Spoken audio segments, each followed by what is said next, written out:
there, radiology and other, and the rehab as well. So we are getting rid of the entity Bonita Community Health Center.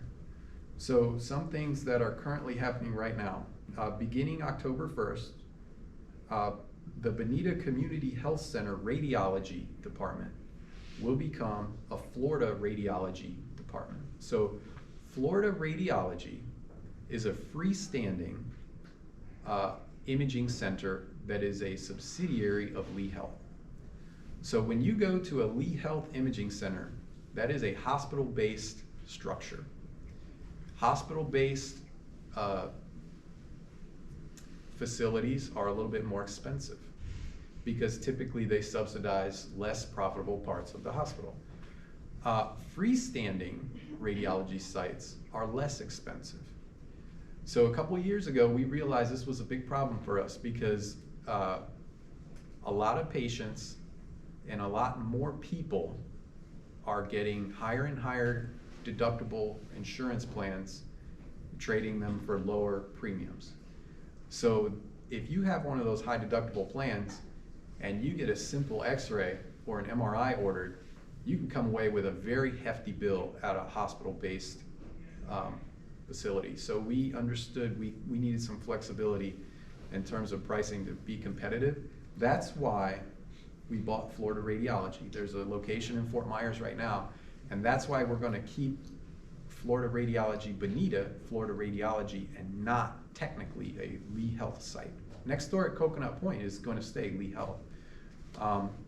They won't have as much capacity, right? Lee Health, with the hospital-based pricing, we have better scanners that can do more things, but that will be an option, Florida Radiology Bonita. The Bonita Community Health Center Urgent Care Center will become a Lee Convenient Care Center. That's Lee Health's version of an urgent care. The rehab will become a Lee Health site. There's less difference in reimbursement with rehab. And in addition to that, the contracts that Bonita Community Health Center had rehab-wise were not good. There are not many insurance plans that are covered there. So we'll be able to give better access overall, making that a rehab site. If you've been to our rehab lately, you understand we have an access problem there. All of these departments will convert to Epic and will share electronic medical record with Lee Health. So if you're going to any of them, you will not notice a difference. And we're excited about that. There's a lot of private physician groups in there, and there will still be private physician groups in there. But there's a list here, I won't go through it, but all of these disciplines are gonna end up in Bonita Community Health Center. Many of them already are.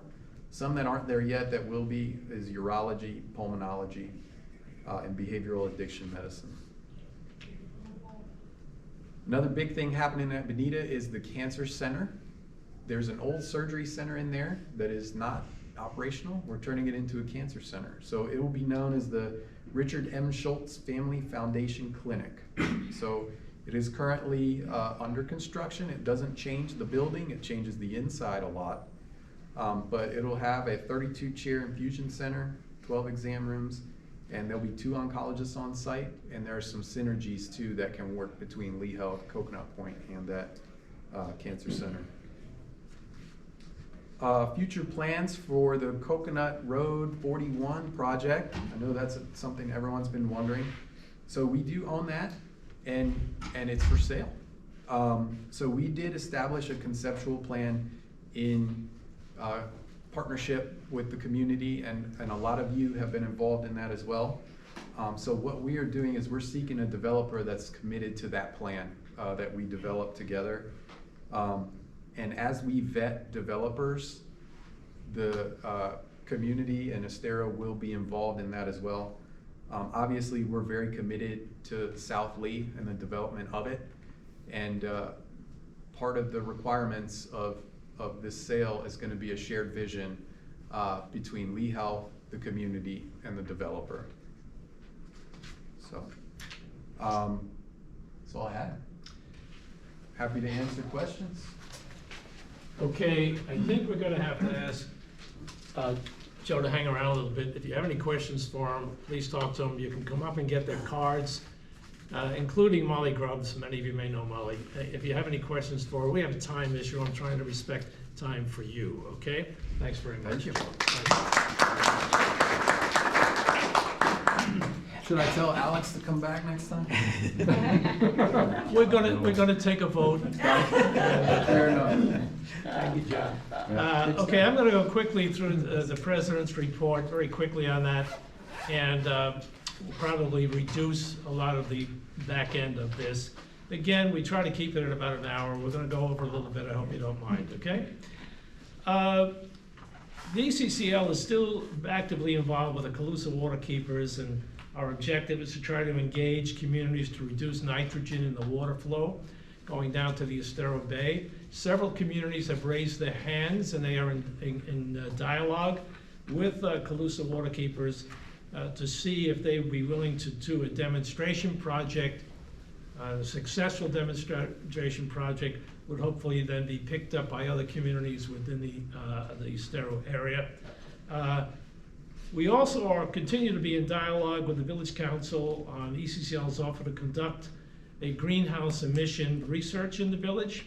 I mentioned that in the past. We've talked to Sanibel Captiva Conservancy Foundation.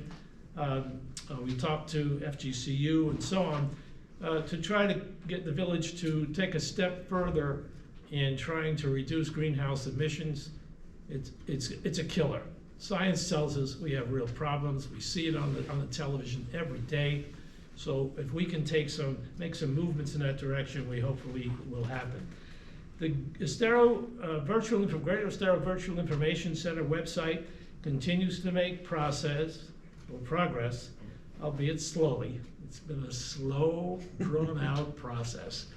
But we're getting there. I think at the next meeting on Wednesday, the village may vote as to whether or not they want to support this movement to the tune of about $125,000. All of this support will be giving back to them over time. It's sort of like a loan. I'm very happy to talk about our ability to recruit Terry Flanagan as the ECCL's Chief Business Administrator. Terry, stand up. Let them see you. This is Terry Flanagan. Terry is a real top-notch guy and is going to be very helpful to us in the executive management team.